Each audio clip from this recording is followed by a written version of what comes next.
Oke,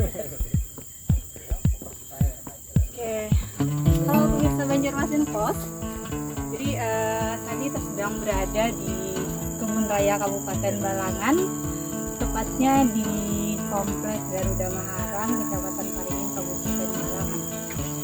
Dan saat ini kita akan berjalan-jalan berkeliling di kebun raya ini, di mana di kebun raya ini kita bisa menemui berbagai macam jenis tanaman hutan dan buah-buahan serta tanaman obat-obatan. Jadi langsung aja kita ke dalam masuk dan ayo jalan-jalan.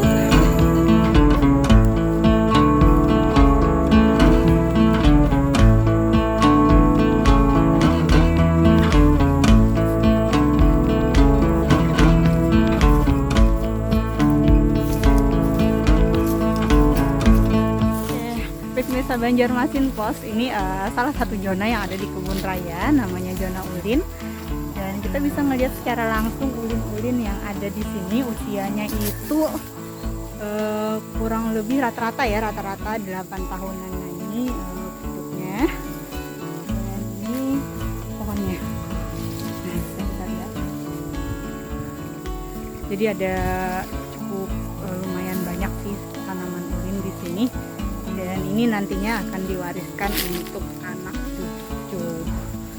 Apalagi kebun raya ini menjadi tempat yang pas banget untuk edukasi. Dan ini juga ada tanaman obat. Nah, ini ada ampicillin nih. Nah, ini tanaman yang tercampur di endemik ulin. Ada anak-anaknya juga yang ulinnya. Yang kecil pun usianya udah tahunan, karena setiap tahun rata-rata ulin ini tumbuhnya hanya sekitar kurang lebih 5 cm. Nah, ini yang kecil, dia nggak terlalu tinggi tuh, cuma segitu tingginya. Tapi ada juga yang paling besar tadi.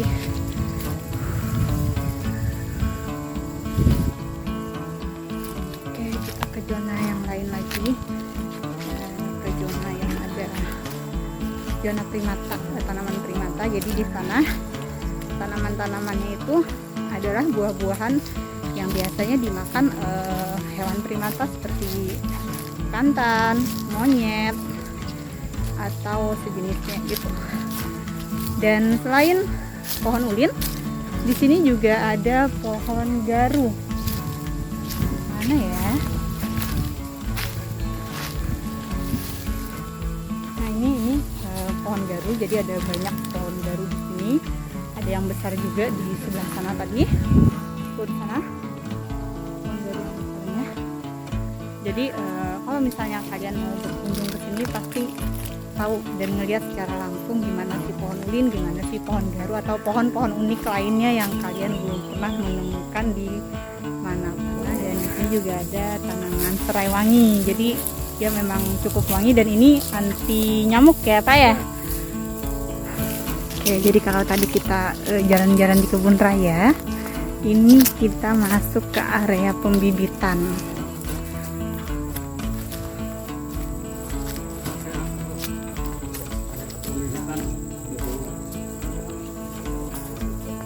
Nah, ini kawasan pembibitannya, jadi deket ya, berseberangan dengan kebun rayanya. Kita melihat ulin mencari bibit dari pohon ulin.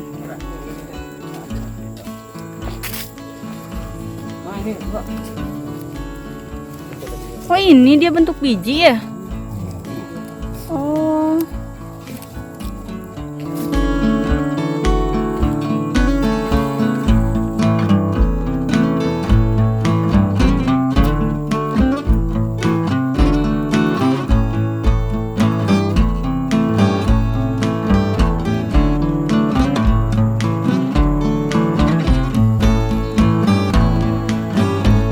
Pemirsa Banjarmasin Pos, jadi saat ini kita sudah bersama dengan Pak Sigit. Beliau adalah Kabid Penata Lingkungan ya?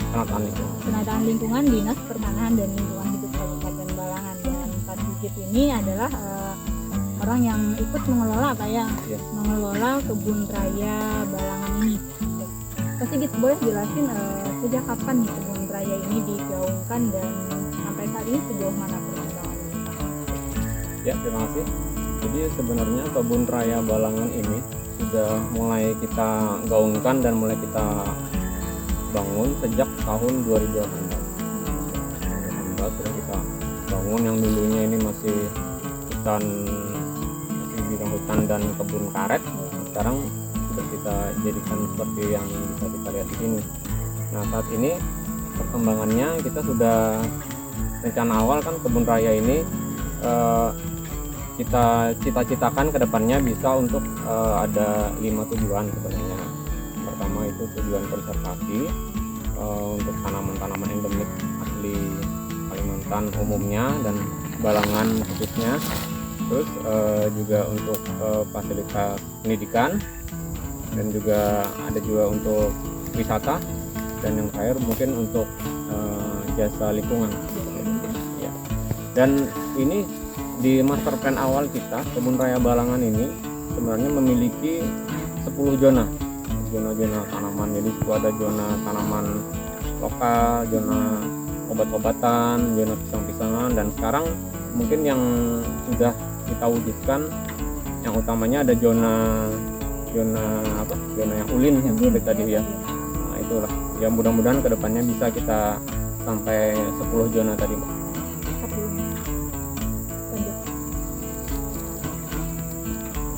Pak Sigit, secara pribadi nih ya, tadi kita udah keliling ya, apa yang paling menarik dari keberadaan kebun raya ini? Kalau saya pribadi menilai kebun raya ini sangat menarik buat pendidikan anak-anak cucu kita ke depannya. Karena seperti kita ketahui kan sekarang kita di kota-kota mungkin kita sering mendengar aja yang namanya pohon ulin, kayu ulin, kayu ulin. Tapi kita mungkin tidak pernah melihat pohon ulin itu seperti apa. Karena yang sebenarnya pohon ulin itu kan adanya di tengah pegunungan Meratus sana. Kalau kita bukan pendaki gunung atau pecinta alam, mungkin kita tidak akan pernah melihatnya. Nah, sedangkan di kebun raya Balangan ini kita kalau mau melihat pohon ulin aja, udah tinggal jalan aja, udah kanan kiri sudah banyak pohon ulin. Apalagi kebun raya ini berada di wilayah perkotaan. Di wilayah perkotaan ya, iya, di komplek perumahan dinas kan masih ya, sangat mudah sekali aksesnya dicapai. Mungkin itu bagi saya yang paling. Ada nggak tanaman-tanaman yang kita sendiri belum pernah lihat di kebun raya nih ketemu nih gitu? Sebenarnya banyak sih. Kalau Banyak, saya lihat daftarnya tuh banyak yang saya belum pernah melihat. Belum kenal ya. Ya, apalagi yang buah-buahan tadi kan, kayak buah awayan tuh saya baru dengar. Iya. Ternyata awayan tuh buah. Saya kira itu nama kecamatan aja. Iya, benar. Ya, di Balangan ada kecamatan Ada Awayan. Ya. kecamatan Awayan, cuman ternyata itu nama buah. Nah, itu baru tahu saya itu. Jadi memang di kebun raya ini banyak tanaman-tanaman atau sesuatu yang sebenarnya hanya didapat di hutan. Iya. Agak susah kayak. Iya, dan sekarang sudah langka kan tanaman-tanaman itu. Makanya di sini kita konservasi. Jadi memang kalau ini mudah, bahkan mudah banget ya Iya. untuk kesininya.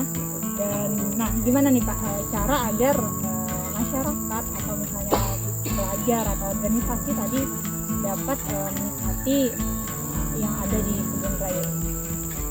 Sebenarnya syaratnya kalau mau mengunjungi kebun raya ini, terutama untuk kayak organisasi atau sekolah pelajar, itu mereka bisa mengirimkan surat pemberitahuan atau permohonan dulu ke dinas kita, dinas LH. Nanti di situ tujuannya biar nantinya kita bisa menyiapkan personel untuk mendampingi mereka. Jadi kalau mereka cuman kesini kesana kemari nggak ngerti tujuan kan kurang maksimal. Jadi kalau kita dampingin di situ personel kita, di sini nanti akan bisa menjelaskan ini tanaman apa, ini zona apa, di situ. Jadi edukasinya dapat, pengawasannya juga dapat Iya, tujuan kita seperti itu.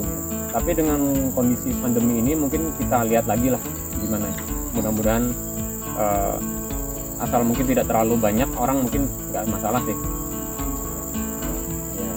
Artinya di kebun raya ini juga bisa kegiatan camping.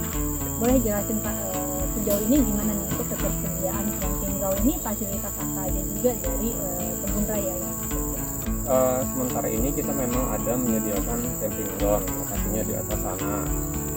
Fasilitasnya mungkin kita sementara ini cuma menyediakan kayak tanah lahan, terus ada di situ WC umum ya, WC umum dan fasilitas air bersih mungkin sementara itu. Cuman sampai saat ini mungkin dikarenakan pandemi kemarin kita memang belum pernah menyelenggarakan camping, cuman untuk lokasi sudah kita sediakan.